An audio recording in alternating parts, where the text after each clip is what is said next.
Hello and welcome to The Storied Human. I'm Lynn Thompson, and today my guest is Deece Casillas. He's got a cool story. It's a story of transition, a story of a big career change, and he's going to tell us all about it. He's a comedian. He's a host of The Social Hour. He recently released his comedy special, which I'm dying to hear about. He's got a lot of interesting twists and turns to tell us about his story. Is really cool. And I think we can learn a lot about, I'm guessing, perseverance from him at least, and trying new things. So welcome, Deece. It's great to have you on The Storied Human. I'm very happy to have you here. Yeah, thanks for having me. Really good to talk to you. I have a soft spot for comedians. My ex-sister-in-law is a comedian. I had a great interview with her. I just have always loved comedians. That's one of the things I do to relax is I go on Netflix and I look up stand-up comedy. So I'm just a real fan. Well, maybe you could have a chat with my mother and tell her we're not so bad. I don't know if The I don't know if my mother would have loved that, or I don't, if I had become one. Yeah, I that's a really good point. It's not exactly the thing our parents wished for us, but it turned out okay for you. You've been one for 15 years, right?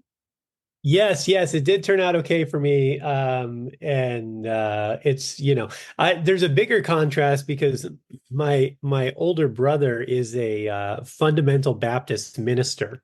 So there's a big contrast between my mother's two sons and what we do for a living and how we live our life our It's lives. like So unbelievable. Yeah, yeah, it's like so yin and yang, right? yeah, very Yeah. much so. So, Well, you not a lot had of to, yeah.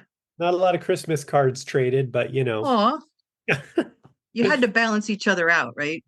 sure. Then we'll go with that. That sounds like a diplomatic I answer. love it. I love it. So I want to hear the beginning. I want to hear how you started out, some of the troubles you had in your youth, how you found your way to being a consultant and how you changed, because that's an amazing story in and of itself. Yeah. So how far back do we go? Like as a zygote? What, Do I go back to all the what, way to, yeah. what feels like a natural starting point for you? Well, here's a couple good. I'll try to give the Reader's Digest version on some of it, but not skip the good stuff. It's the I grew up in Long Beach, California. I always say not the good side. The Snoop Dogg side is what I always tell, because people are always like, Long Beach. It has beach in the name, so it's nice. I'm like, yeah, Yeah. there's a part of it that's okay. There's also a part of it where during the 80s, you had a better chance of dying than of making it home. So you know, when Yeah. 80s South Central LA, height of gang violence, My police violence, gosh. all that stuff. Yeah. And grew up in a big Latino family, had a and kind of had that type of inner city childhood. Um, Always loved comedy in some aspects. Despite jokes I make, my mother and I do still talk, although there was not a time we did not. Um, Aw. yeah, but even she was over at my house the other day, and she told me, she goes, even when you were little, you were so young, you just had a sense of humor, like I couldn't believe, just in advance the jokes you'd come up with as a little kid. So I always loved comedy. But you just never know how to get there, right? Like Right. Right. I never had any model of how that, well, Right. I remember I'd pretend to fall asleep on the floor of my living room, while my parents would sit on the sofa and they'd drink or they'd pass out, just go to sleep on the sofa. And then I'd pretend to fall asleep. So then once they'd fall asleep, I could stay up and I would watch, The Tonight Show, or I would watch Saturday Night Live, or they used to have this stand-up spotlight on VH1 back in the day, uh, which was, believe it or not, hosted by Rosie O'Donnell before she was an angry person. She still had joy in her life. When she was a comedian. So like, that's what I would do. I would try to stay up late so I could watch these shows, and I just really, it's not like what I really want to do is be a writer. I always loved writing. And, I'm able to do that and have been able to do that in my career also, which is nice. But uh, yes, that's kind of how I grew up and wanted always just, I just never knew how, like I said, there's no Right. roadmap. We're not shown that. That's not one of the paths that we're shown. We're shown like the more traditional paths. I'm wondering how old were you when you used to pretend to be asleep and watch those shows? Oh, I mean, remember doing that as far back as I can remember. So probably, as early as like probably 6 or 7. That's Um, amazing to me. Yeah, it's always been in your DNA. yeah, yeah. I mean, Yeah. it was just I knew because if I pretend like I was asleep, and then they would pass out, and then I could stay up until they woke up and decided to actually go to bed, like get to bed. That's when they would take me and put me in bed also. So I could squeeze a couple hours um out of watching TV still, And this Oh, is like when the Tonight Show was still the Tonight Show. Like that's when I mean I'm talking like Carson. I'm yeah. 41, so you I know, remember Carson. I loved him. yeah, so I mean that or like if I was lucky enough to be able to stay up to watch, Letterman after Carson, Yeah, who really was more as far as stand-up comedy, that's more of a comedian's show than right. than Carson even was. Um, but yeah, so I always Saturday Night Live was my favorite if I could stay up and watch that, and so yeah, it was definitely always in my DNA to do Definitely. you know.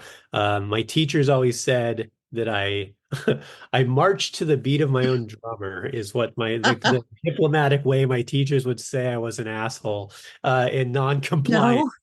No, no, I don't think they meant that. But they always know the student who's not, you know, in the middle of the bell curve. Yeah, yeah. Well, I was in the LA Unified School District where you're talking. I mean, it was barely school. It was just warehousing to try to keep you alive during the day while your parents were working.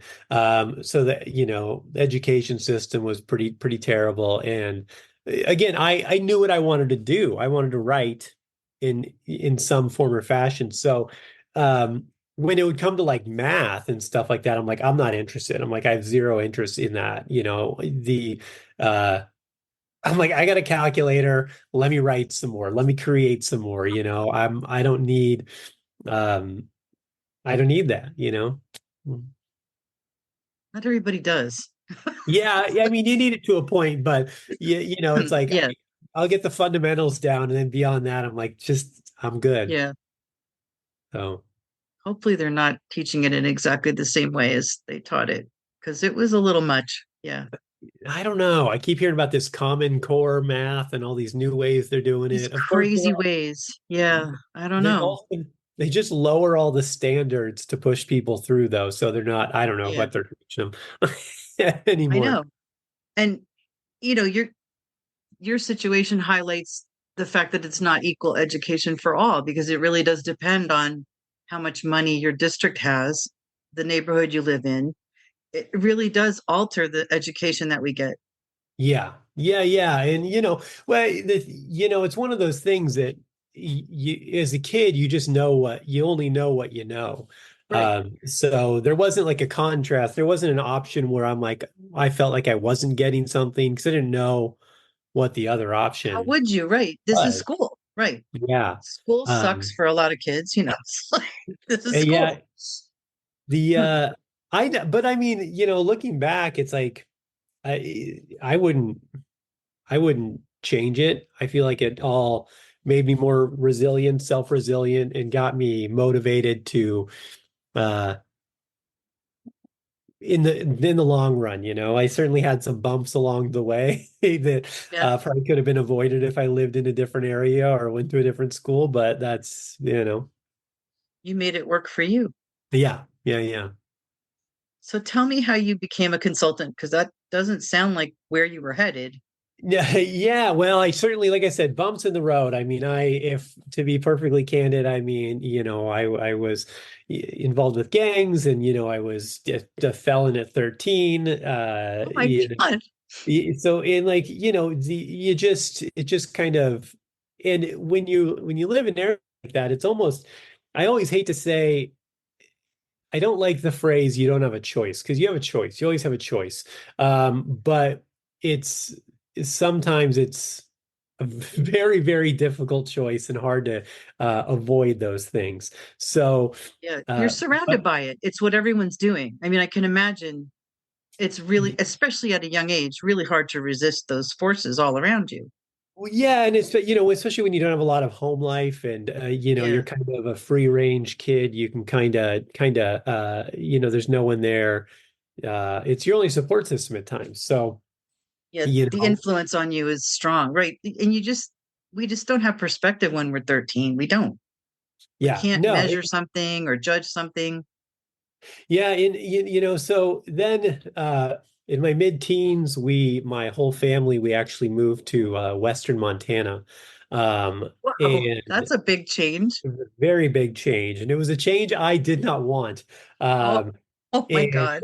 I hated it. I hated it. I hate the cold. I didn't fit in. It wasn't, I remember one of my first days in the school I went to, my principal of the school, he came up to me in the hallway and he said, and I hadn't even like all I just was a couple days there, and it's not like I'd started trouble, nothing, anything. I just was a new kid, and Yeah. he just comes up to me, and he's like, "You're just a worthless gangbanger from California, and I'm gonna do everything I can to get you kicked out of my school." That's what What he, the and F? You're yeah, kidding. no, this was like, I mean, I wasn't even. This was probably my third day there, fourth day, something like that. That's Um, and reprehensible. Yeah. So much and for treating all the kids equally. yeah, well, I mean, here's the thing. This was a small school in a small town. Like this school had uh first grade through seniors in high school, the same school. Whoa. So I mean, this was a town without even a stoplight in it at the time. It has one So stoplight in the town now. I'm Uh, wondering who made this decision and how they came to this decision. Yeah, well, I think my It's, parents were just they saw how bad the area was in getting yeah. worse, and the economy was really bad at the time in California. My mom had family in Montana, so the decision Oh, was so there just was a connection. Because yeah. that's crazy. What a change. It's like moving to another country. Oh, it was for me. It was yeah, and Yeah. my parents were just gone even more working, and I found more ways to get in trouble, and was kind of back and forth between California, staying with relatives, and um, yeah, like I was like 50, I wasn't 16 yet even when I just bounced. I moved out of my parents' house and out on my own, stayed with some friends who were older. They were about 20, 21, and just kind of figured out, made it, and was bounced around all over between the Northwest and LA. Um, Eventually back to Long Beach permanently, and kind of was getting, I was doing music at the time. I was doing hip hop music at the time. But it was there's a thing with hip hop where obviously like it's inexorably connected to gangs in the streets, right? Right, right. Um, so there, I just found myself back in these situations where you're kind of tied back to that. And there's people around you that are gang related and things happen. You're at parties, you're at events.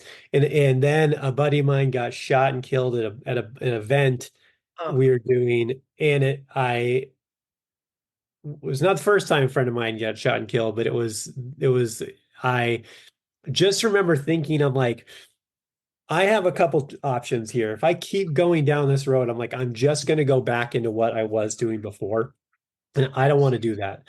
I have to, if I want change, I have to make the choice. So I did. I quit music. I removed myself from uh, friends that I had and whoa. put myself in a different area, moved to a different area, and I just started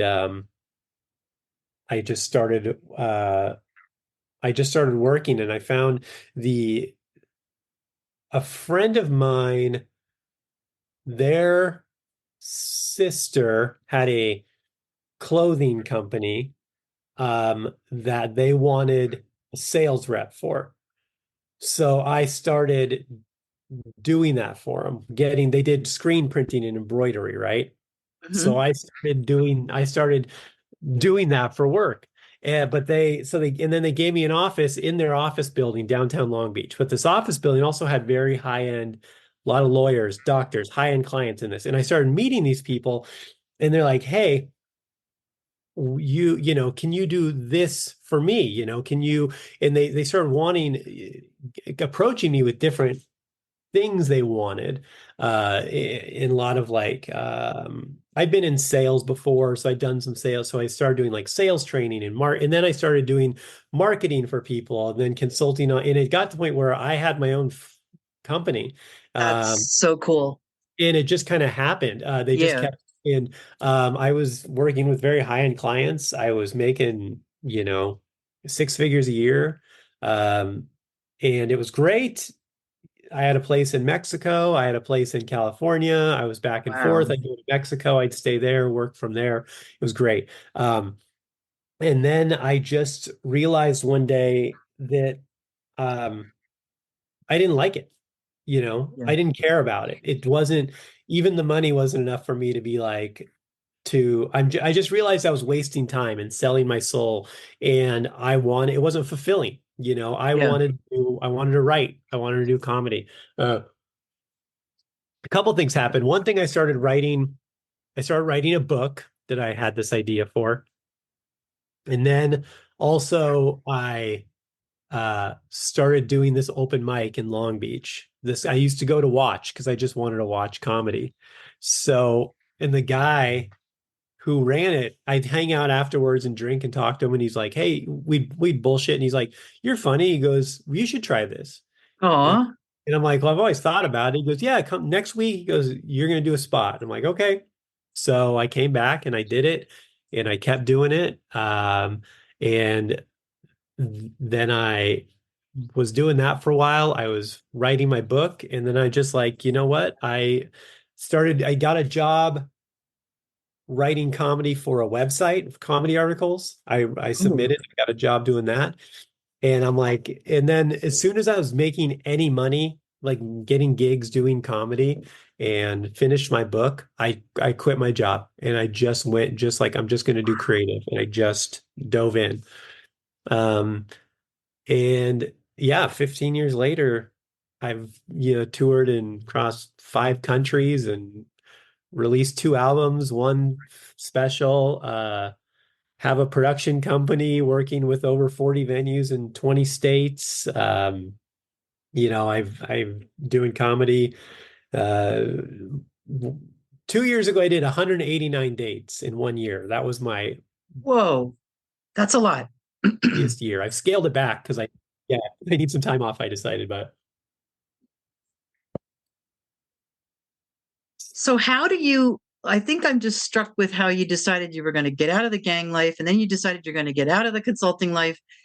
How do you do that? Because people have a hard time making those changes and they want to know if there's any kind of secret or tip that you might be able to share. How does that happen?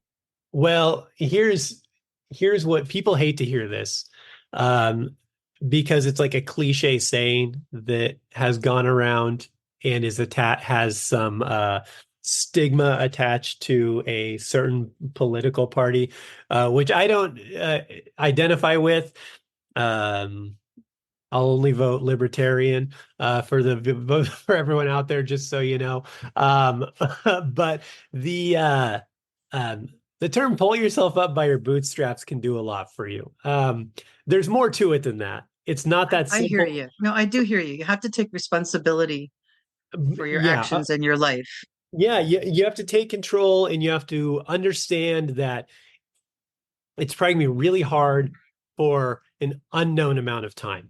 Right. Um, and there's going to be a lot of obstacles, and it might not be as comfortable. Actually, it's definitely not going to be as comfortable. It's going to be very uncomfortable. There's going to be sacrifices of time, money, friendships, relationships. But you have to decide what it is you want to do. The book I wrote about 10 years ago and published now. It's called Insomniac. It's out there somewhere. But that was kind of the crux of it, was that like you have to decide to go through the door, you know, and it's going to be really shitty for a while. Again, nobody knows how long, but when you're make it through to the other side, the rest of your life is now uh, infinitely better for the until you die. You've successfully made everything better, and you know, you got to face some things. You got to, again, sacrifice. You know, I've lost a lot of friends. I lost a lot of relationships. Um, I've definitely lost money for years not doing my consulting thing. But now I live the life I want to live, you know? So you Um, got it. You got there. yeah, And I've been talking to people recently. It's funny how things keep coming up. It's certain, like in the zeitgeist, people keep talking about how you're going to fail and you're going to fail more than once. And you have to accept that as part of the path to success. And a lot yeah, of us weren't raised that way. My overly protective family always said, once you failed something, it was like, oh, that wasn't meant for you. They yeah. backed up and they made me all afraid. And the opposite is true. And I hear it in you and I hear it in other people I talk to, that you have to be ready for that, that you're going to fall and you're going to get yourself, you're going to pivot, you're going to learn from it, you're going to keep Yeah. going. And once you realize that, you start to view the failures, little failures, as you're getting closer. So I think, Mhm. but I still think there's something about certain people's personalities. You seem to have that personality, that perseverance, that belief in yourself. There's a strength there that I'm trying to unravel because it really interests me. Some people can do this and some people don't. They can't. Yeah, I mean, I'm sure I attribute part of it to, again, the way I grew up and having to be self-resilient so early on, Yeah. and you know, kind of not feeling like I had a safety net.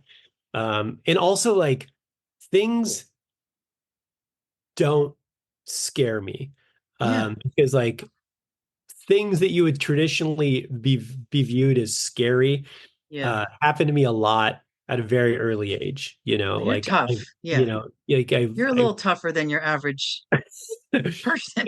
yeah, so like I mean, I've been shot at. I've had guns pointed at me. I've been beat up. I've been to jail. Like those things happen. I saw it a lot of violence. So like those things don't scare me. I always tell people like I used to box too. I was a boxer and a fighter for a long time, and like I was good at it because I always said like I I get very relaxed high pressure situations. So things that there's that cliche of like, oh, like time slows down. I'm like, yeah, it actually does. It feels Yes. slower. Like I see things and I can Yeah. it really happens that way. You can kind of capture that. My buddy used to always tell me, he's like, Deece, you're the only person I've ever met that would the crazier things get, the cooler you get. Yeah. It's true Uh though. That's a response that some people have. I'm like that. I get when there's a catastrophe around me, I'm the one that's focusing. yeah, I feel like I have to, right? And I'm able to. And I'm the one that's saying, no, no, don't go out that door. Let's go this way.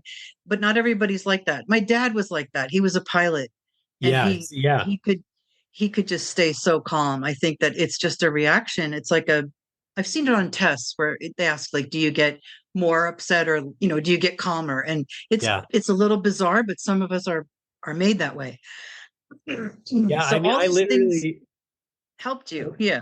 yeah, I mean, I literally have like my doctor actually thought something was wrong with me for a long time because my resting pulse is sometimes as low as like 46. Like Oh my it's gosh. Yeah.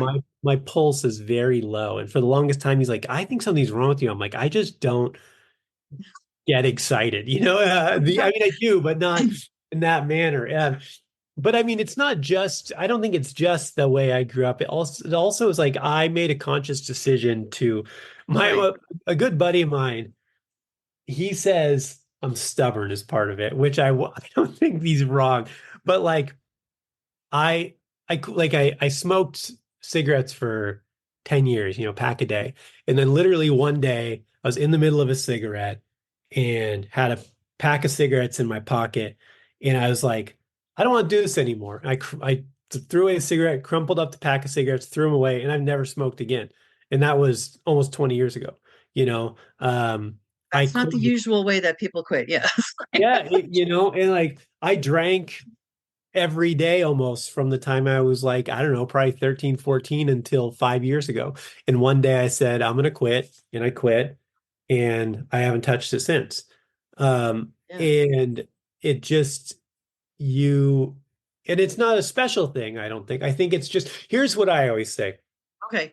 So, like, when it comes to like quitting cigarettes, they're always like, well, what's the first thing you think? Well, that's hard. People say quitting cigarettes is harder than quitting heroin. And quitting heroin seems like it's impossible. So you've already lost. You've already I get defeated it. yourself before you've even Yep. begun.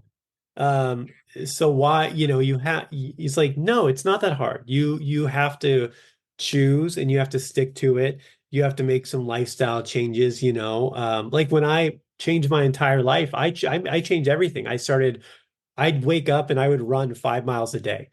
When I get home, I would literally ride my bike until I couldn't ride anymore, and then I'd have to walk it home. I stopped, that's when I stopped smoking. I stopped hanging out with people. I started doing yoga. I started reading books about Taoism. I changed the music, like I changed the music I listened to for a while because I'm like, I need to shift because I was doing all these other things and Yeah. I wasn't getting where I wanted to be. So if I do Right. these things, it'll be different. I'm That's creating my environment. that's so cool. That's also what they teach us about how to be successful is like change your mindset, but also your input, the people that Mm, are around you. yeah, There's when I tried to quit smoking, it took me 6 times. it's okay. It I happens. always, Well, you but made I it always though. I tell people, I don't think that's a failure at all. Each time I got better at it. I got Yeah, better at quitting. I got better and better and better. And then the sixth time I was like, I got this, you yeah, know? And I think we have to teach that to people who are in recovery because a relapse doesn't mean it's just, again, it's just a step along the way, right? yeah, We're all yeah. different. We're all wired differently. But that's so cool that you knew that because when I was trying to quit smoking, it said, don't take your regular way home because you always are triggered by what you see to Sure. smoke or don't Yeah, don't go on the phone in the back when we had phones, right? yeah, Don't go on the phone in your house because that's when you light up or right. don't pull them out when you're out to dinner, don't have an ashtray visible. You knew that intuitively though. You were like, I got to change the whole thing so that I change my outside, change my inside. So you just knew things kind of intuitively, I think. Yeah, it just all I just knew that what I was doing wasn't what I wanted. And I wasn't, I'd always wanted to write. I always wanted to, I loved all these things. And it's like, I'm not doing that. So how do I get to that? And how do I, like, you got to align, however metaphysical you want to get in this. So you have to align your mind with your spirit and make sure they're, working in conjunction with each other. Whether Right. you believe in a true spirit or not, there is a metaphorical spirit that you Right. have to get in line also. And for me, it was like, this couldn't hurt. This couldn't hurt. What I've been doing. Exactly. Yeah, that's a great attitude. It can't hurt. Yeah. It might not help, but it can't hurt. I mean, it will help in other ways, right? You got your health was better and you were putting cooler things in your head. You were Yeah. reading really cool things. You were exercising. It was much better for your body.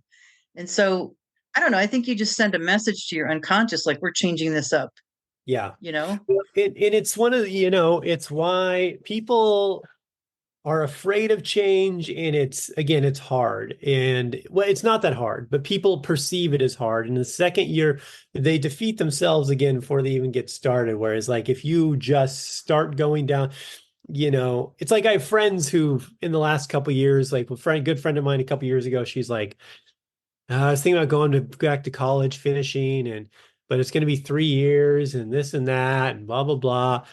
And I go, hey, do you remember when we went and did that show, in Idaho and this and that? And I tell her, she's like, yeah, yeah, that was great. And I go, that was 3 years ago.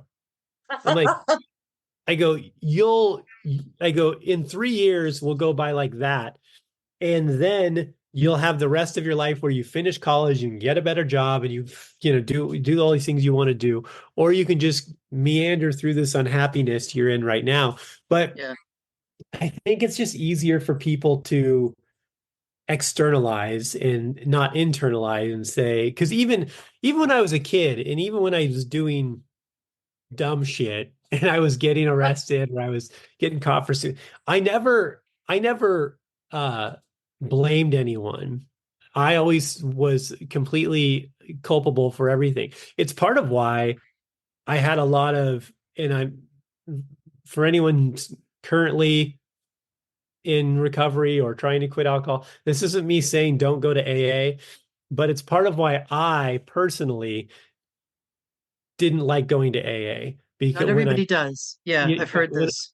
I quit drinking, I went to a couple meetings and I'm like, this isn't for me because I every time they'd be like, do you want to say something or this and that? And I'm like, no, no. And then finally, like they finally got me to tell my story, and I did like and I would tell them a little bit out, and they're like, well, why'd you, so they kept wanting to like a reason me to blame something for why I did these things.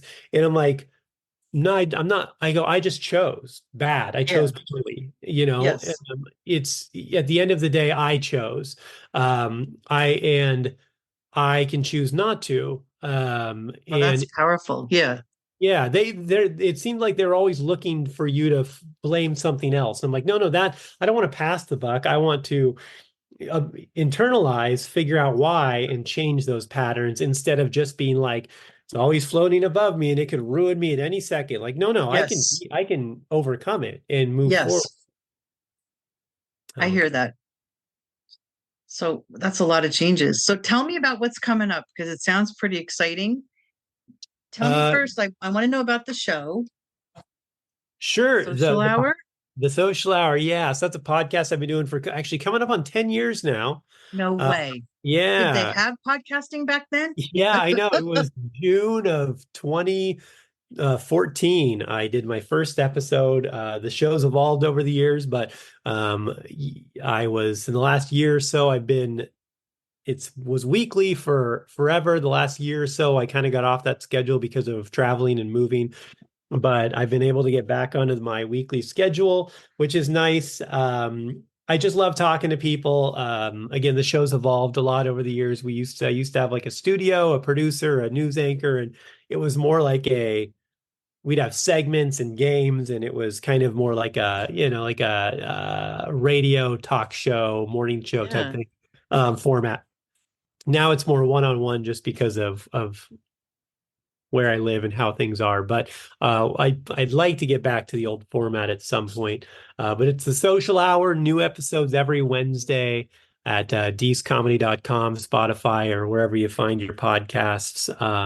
So we'll be celebrating our 10-year anniversary in a couple months. That is so cool. Yeah, I think we've got about 460 episodes or something like that we've done That's now. a lot. Yeah, I know it's how tough it is to start. I mean, that's pretty cool. Yeah, I mean it was interesting because it was just my buddy and I bullshitting years ago, and then we started getting guests, and now I've literally I've interviewed presidential candidates now, uh Wow. yeah, the Libertarian presidential candidate Chase Oliver this election, and last election was Joe Jorgensen. So I interviewed her, spent the day with her, actually got to go out on the campaign day with her, have lunch with her, did a little comedy benefit for her campaign and stuff. So yeah, so I mean, things have it's evolved, and I'm very lucky. And also not I'm just also I am lucky, but also I've worked extremely hard for It's everything. funny how that works. Yeah. Uh, um, so yeah, the podcast. I just released my special, Not Your Cup of Tea. That came out. I guess it's been a couple months now, but that is available at my website also, deececomedy.com. It's all donation, so people can pay whatever you want, as little as $1, and you'll get the whole hour forever. Um, I recorded it at my favorite club in the country, one of my favorite clubs in the country in Bozeman, Montana, actually. It's this club. Wow. Yeah.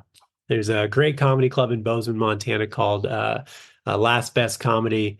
And I decided to do it there. They've just been really great to me over the years, and I thought it'd be a cool thing to do there. Um, so yeah, check out the special. Uh, I'm also Definitely. I'm also about to release my debut comic book that I wrote. So Oh, what's that about? um, it is. I'm I'm a little I've been a little mum about it until we figure out where its home is going to land. Okay. Because I have it we're submitting to some publishers to see if we can get a deal on it or if I'm going to independently publish it. So until I know for sure, it's a urban noir story. Um, we'll say you've heard the phrase "suicide by cop," right? Yes. So this is basically suicide by vigilantism. There's a guy, nothing else to live for. He decides to go out on the street and tackle the streets. Hears he'll be taken out in a couple days, tops, and craziness ensues. Wow. So it's a light piece. Yeah, it's a fluffy little piece. So that I should have So, more news on where that's going to land by the end of April. okay, so we can check your website, right? Deececomedy.com. It'll be on there. Any Yep. Oh, announcements? yep. Good. Or my I'll put it all Instagram. in the show notes. Yeah, That or my sounds exciting. Instagram I at Deece can't wait to Comedy. listen. I'm sorry, go ahead. Oh, I just said or my Instagram at Deece.comedy. That's where I update a lot too. So Oh, great. Okay, yeah. we'll put that in there too. I can't wait to listen to your comedy hour. Oh yeah, I'll send you a link after the show. Okay. We'll add that all to the show notes. Now, is there any other thing that we didn't mention? Is there any piece of advice that you might want to share that I didn't get to? Oh boy. Any Um any nugget? Man, the let's see. Yeah, drink more water. However much It's water always you're a good tip. it's not enough. Um I don't know. I would say I it's there's so much, but there's a movie. I say this sometimes. This is so you ever seen the movie The Curious Case of Benjamin Buttons? Yeah. Brad Pitt, a David Lynch movie. Great movie. It's one of Yeah. my, I wouldn't say one of my favorites. I like it a lot though. There's this one of the end scenes, as Brad Pitt is, getting younger and even more unbelievably handsome.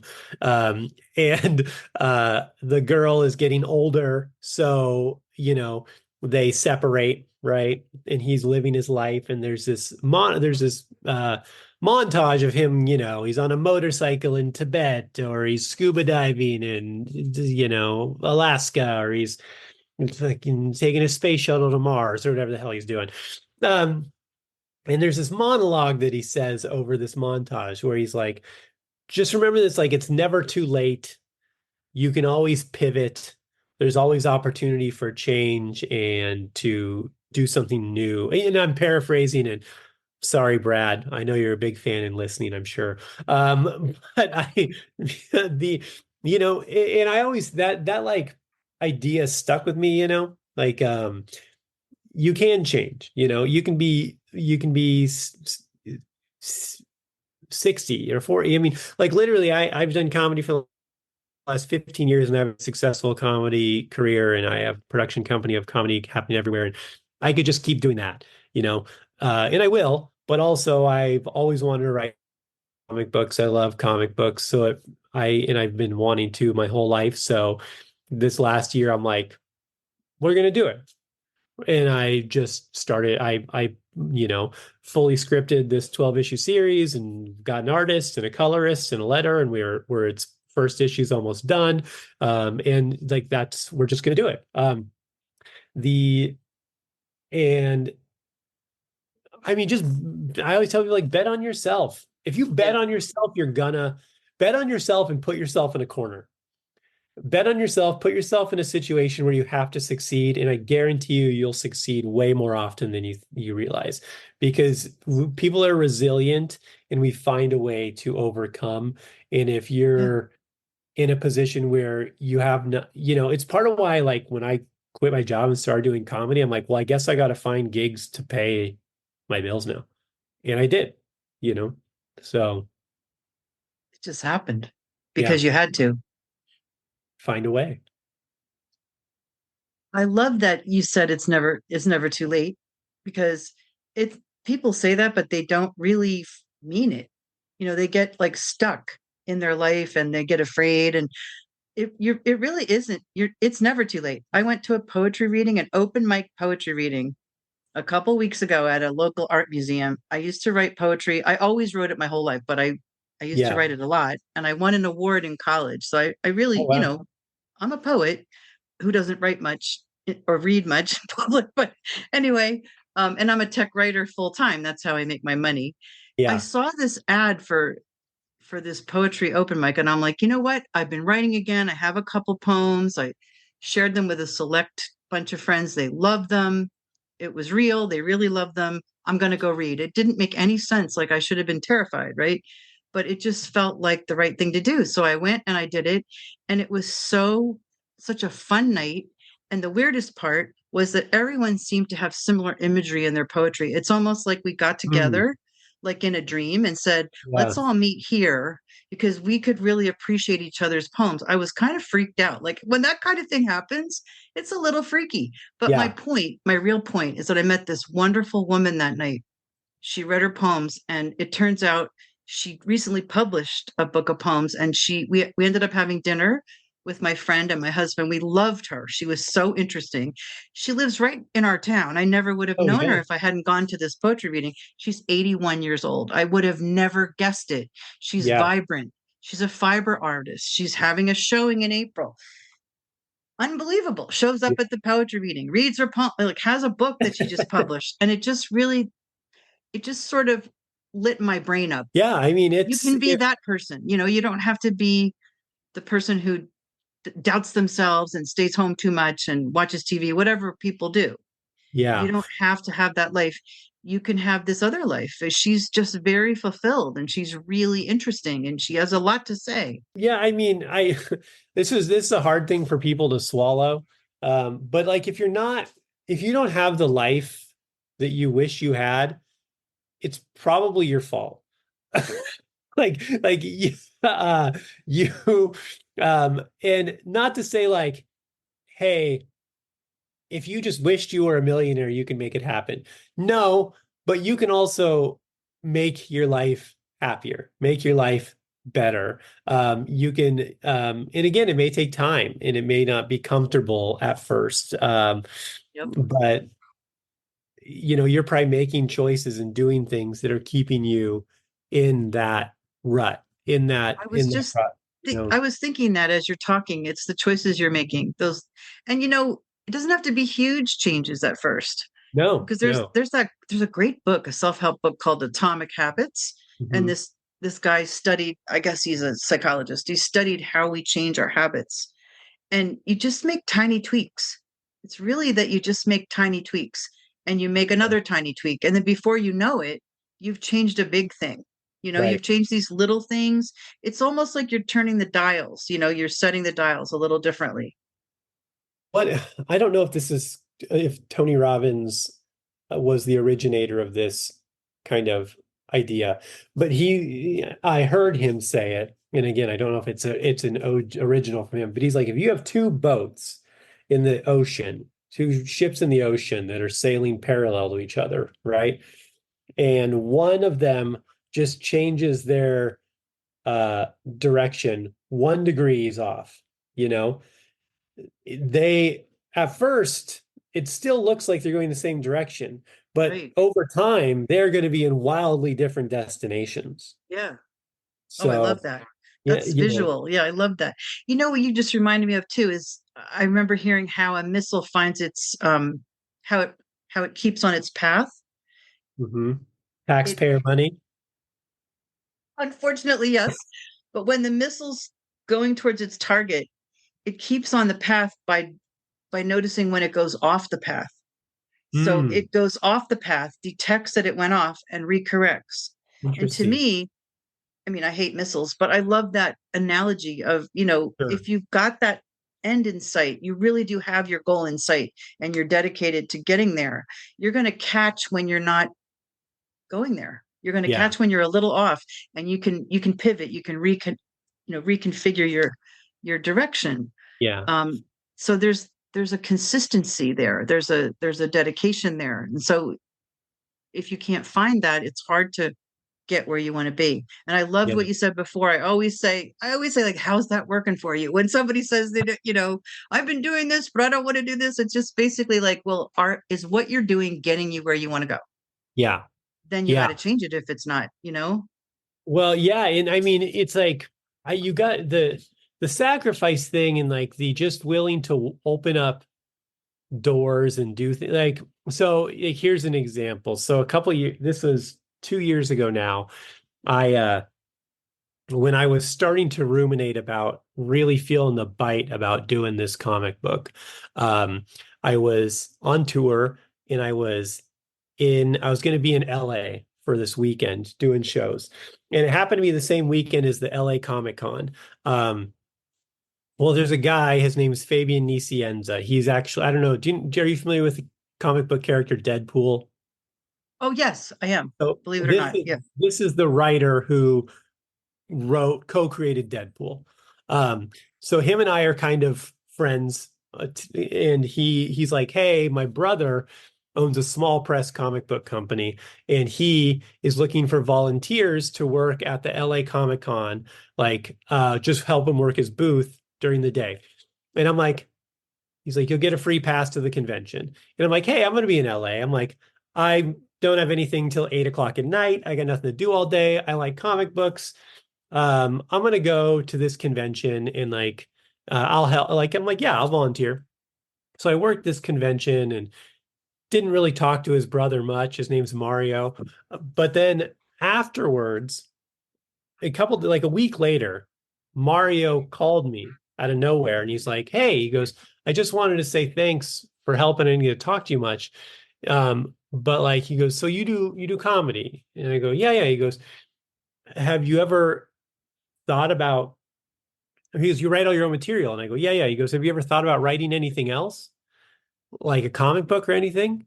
And I go, "Well, now that you Wow. mention, yeah, now that you mention it, Mario, yeah, my literally my entire life, I've thought about it and wanted to. And I had this comic book that I'd been writing, and I didn't mention it to him, and my that wasn't my intent when I went in and being like, Right. I'm gonna work for this guy and I'm gonna pitch him on me and this thing. I just went and I helped him, and then I walked. I'm like, I know you, and maybe down the road I'll see you again, whatever. And he called me and just to Yeah. chat, and then this came up, and then I go, and he goes, well, why don't you send it to me?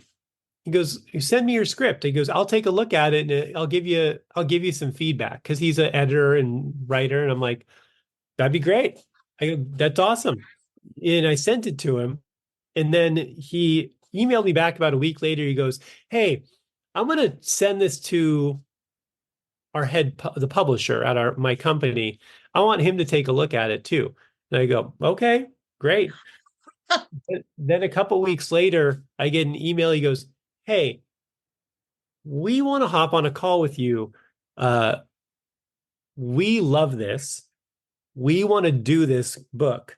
Um, and I actually had an opportunity to publish it with their company, and I ended up walking away from it just because it there were some logistics. It wasn't going to come out exactly like I wanted. And offer's still on the table if I want to go to them. We're still friends. We still talk. It's fine. That's But good.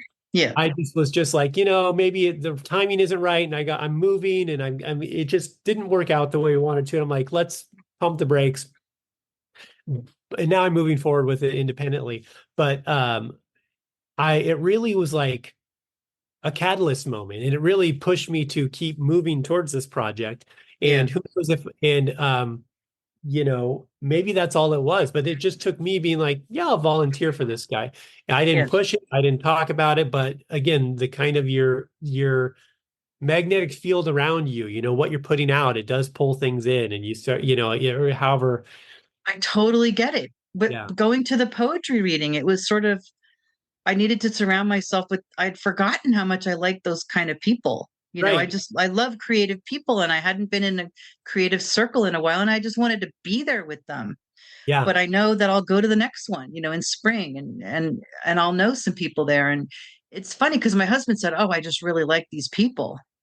And my friend said, "Oh, I just love hearing it." We just like missed it. We just missed yeah, that world. You just have to step out sometimes and try yeah, something. And I love that you just said, "Yeah, I'll volunteer. What the heck, right?" And yeah, that's so crucial that you didn't ask for anything, because that's what they talk about. Like, I took a podcasting class with Kathy Heller to learn how to podcast. She's uh-huh. super famous, like multimillionaire, and we had time with her, like live. We had a free 5-day class before the actual class. Oh, And wow. she talked a lot about, that mindset stuff. And I needed all that because I was sort of stuck in that, taking care of the kids and working. And I really had, you know, a different life. And she talked so much about, people don't buy from you describing what you want to do. People buy from you, your energy. People Yeah, buy you. They buy you. So put yourself out there. It was such a different, interesting take, because I always hated the idea of sales. A lot of people do. yeah, And they hate the other kind of sales. There's nothing wrong with getting out there and get excited about what you do, and somebody's attracted to your energy, literally right, attracted to you. And they, hey, have you ever done that? They know you're reliable, they know you're interested because you volunteered. They right. like that feeling. It's just so cool though, because I don't think we are often taught that when we're young. I think that there was that old style sales. Like, even guys, like when I was little, they used to go door to door. Oh, yeah, And my yeah. mother would buy like brushes from the Fuller brush man, and Or the that was vacuum sales. guy comes around, you know. And my father bought Encyclopedia Britannica. Those Yeah, those yeah, days are gone. Yeah, that's a little different now. But I really was educated by her, and your story reminds me of that. It's like, just put your, another way to say it is, just love on people. Just be positive and love on people. yeah, Be like, give of yourself, and have that good energy, and people will want to work with you. They'll yeah, come to you, and that you're like a great example of that. yeah. I So mean, oh, go ahead. I can't thank you enough, because I just think this has gone all over the place to good places. Oh, This yeah. interview. Yeah. You have a lot to talk about and a lot to share. More than your story, you have a lot of life lessons. And I hope that's my favorite kind of interview. Well, I try at least to, I've lived a lot of life and had a lot of experiences. So Yes, you have. And I'm with you about being stubborn. I'm just so stubborn. Sometimes that's all that got me through. yeah, It's like, it's not always a bad thing, right? it's not. Yeah, Well, it was great talking to you. Thank you for sharing so much. yeah, And absolutely. we'll definitely get all that stuff into the show notes, and people can get in touch with you. Is Instagram the good way? Yeah, yeah, that's Instagram or Facebook. Instagram, Deece.com, on Instagram. So yeah, hit me up, follow me. I post clips of my comedy. You can find all my Great. links from there too of everything going on. I know people are going to love it. Thank you. Yeah, thank you.